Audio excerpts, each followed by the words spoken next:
and gentlemen, boys and girls, that is some nice sun. This is why this is going to be my last outdoor reading today, because it's going to be too hot to be reading. I'm a northerner. I hung out in Naples, Florida all the time, but I hung out in the mornings and the evenings because it's just way too warm here in Austin, Texas. I wanted to share with you a few poems as a prequel to the Poetic License open mic, which is this Sunday from 3:30 to 5:30 Central Standard Time. It's normally at Recycled Reads, which is an affiliate of the Austin Public Library. Because they're with the library, they've on their rules and they are not open right now. So I will be doing live feeds from a Facebook events page that will be open for anyone to post anything onto that they would like to, because we're all stuck here at home and what else are we going to be able to do? In the last couple of weeks, I joined a poetry Facebook group about poetry books, I believe, and the cover image across it had a big book that was open on the cover, and it made me think of this Scars Publications book that was published a decade ago that is called She's an Open Book. So I thought I would share with you a few poems from She's an Open Book. I might read some more later today or tomorrow, we will see. But I was going to read you a number of poems that appear in this book. This first one, oh, why not? This one's a funny one. Why don't I start with No Heat in My Heart? These are all shorter poems. It's called No Heat in My Heart. His scalding hand lay on my leg, and he said he wanted to burn his fingerprints into my flesh. So I took my hot palm, pressed it over his forehead, looking for a cold place. His head was scorching. So I asked, is there any place on you that's cold? And he said, my heart. I wasn't expecting that one for it. This one is, I'm skipping ahead a few poems to read this poem. I'm trying to find pieces that I've not heard much or shared much, and I'm sure that people have not heard these.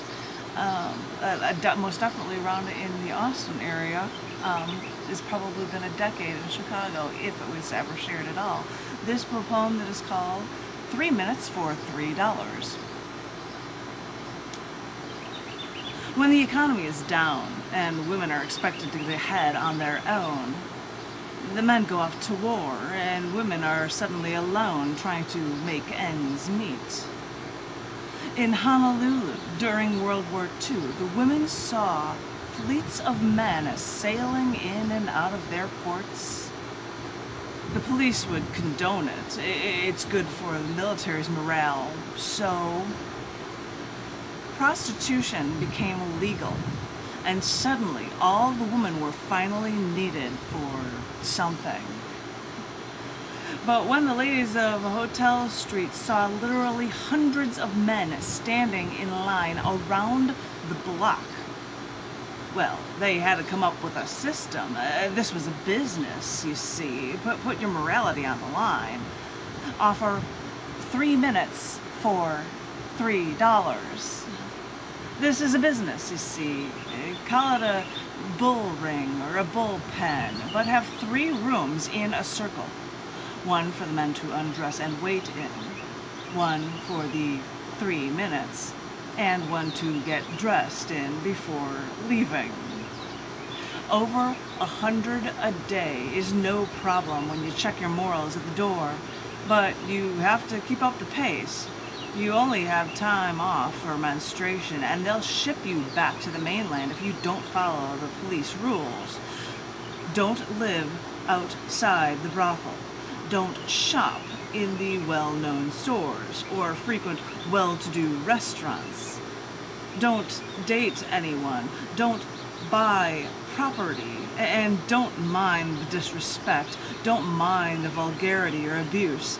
And don't mind the broken heart or broken body, because even though this is a busy time for women these days, someone will come along and take your place if you ever even think of complaining. That was a piece that was called 3 Minutes for $3. Hear that on the news. That's a crazy thought, is it not? Well, there you have it. Something to do in Honolulu during World War II, I suppose. This next one that I was going to share with you is another longer piece before I'll give you a bunch of short ones. This one is called Hurt Less Than, from the book She's an Open Book, with pages that look like they're open and then they start flying away until they become birds flying away. She's an Open Book. This is a poem from it called Hurt Less Than. When you have to watch a death regularly, when you have to see it coming, when you have to adjust yourself to this living thing not being around any longer, well, that's when you have to find a way to get around it, when you have to separate yourself from the details of death. It's hard, you know, turning yourself off like that, turning yourself off to death, but you have to. It will hurt less than. I've been told that when you see someone whose life has to end, well, you have to look at it logically. As cruel as that sounds, you have to think that even if this is someone you love, you have to remember that this is life in general. It starts, there's growth, there's conflict, often trauma, culminating in death. Face the facts, that's the way it goes. When you have to think about what you have to go through, think of it as a boxing match. Think of when you have to practice for this violent battle, even if it's just practice. And in practice, you're battling a friend. When you are in battle, even in practice, the one against you is no longer your friend. You have to fight them like they're your worst enemy. You cannot think that they're your friend. You cannot think that you cannot hurt them. You are in battle, and you know that you're on the right side. Because even when you practice for battle, you're in battle. You have to remember all the things you hate about them, all the things that are wrong with them. Remembering that quells the internal struggle. That makes it easier to do what you have to do. You keep seeing their face for days before this battle they face. What you'll have to go through. You know it's right. You know that you'll have to put them through this, even though it ends with their death. Really. You have to stop being so emotional. That's what you have to keep telling yourself. Isn't it funny? This isn't what you should have to be going through. And I know it'll be hard turning yourself off like that, turning yourself off to death. But you have to. They say it'll hurt less than. Okay, that was far too aggressive. Well, you know, death poetry, there you have it. So we'll come up with some short ones. I have no idea what these are, so I'm just going to start rattling off on this. This is all Twitter-length poems. This first one I'm going to share with you is called Pinchy. Pinchy. A lobster tank at a bar had a sign that said, "You catch 'em, we cook 'em." 8 lobsters with a carnival-style pincher. Try your luck for only $2. If I ever caught one, I wouldn't eat it. He'd be my crustacean pet, and I'd call him Pinchy. Let's try, a shorter one called Live in My Imagination. I wish I could find a reason. I wish I could get out of this house. I wish I didn't have to live in my imagination. Wow, that's an old poem that is in this book, and that so fits for coronavirus, COVID-19 times when we're all stuck at home, right? Hear me out? Hello. I wish I could get out of this house, is 1/3 of the poem. This is another short one for you from this book. She's an open book from Scars Publications, with the cool book flying up. This is called Opinions. If your fish die, why don't you just fry them up? So that if they're minnows, they're really crispy and much better than cats.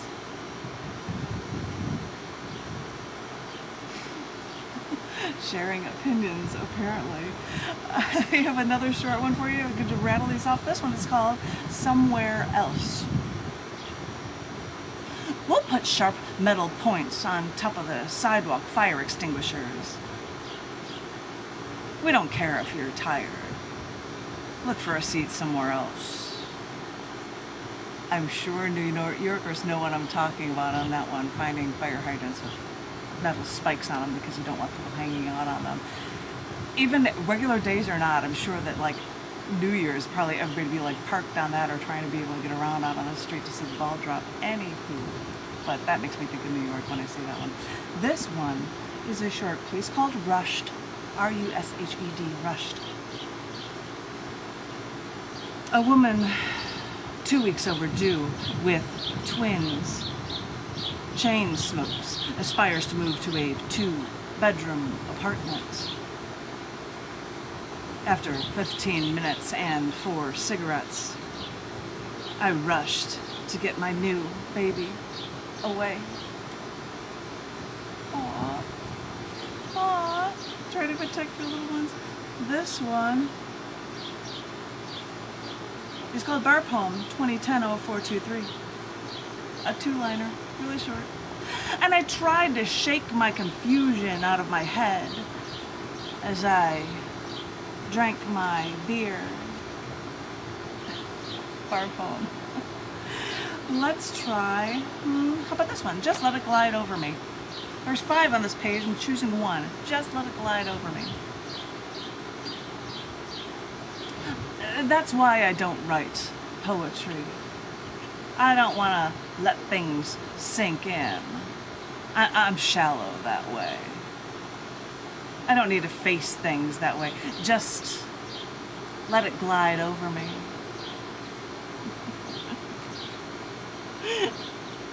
All right, this one is called, I'll try another one, Bitter Suburbs. J-Way says the 847 Suburban Wheat is like the suburbs, too bitter for whatever sweetness it has. And I thought, did you expect anything less? I think when I was moving here, my husband said, you can choose to live anywhere else, and I just worked my butt off just so I could actually say that I'd be in Austin. If I'm going to be here to try to save money, I might as well be in Austin. He's like, I'm glad you did. I'm glad you did, because we both feel that same way. This is another short one I'm going to share. I'm going to share a couple short ones for you. This one is called Teaching Our Children. And he hears a father and son at a public restroom after the kid goes to wash his hands. Dad says, you don't need to do that. This teaches our children. Oh, the things you hear. Apparently that wasn't me hearing it, but you get the idea. This one is one more short one for you that is called To Be Free of You. I want to pull off my face and remove that part of my brain that stores the memory of what you did to me. I want to be free of you.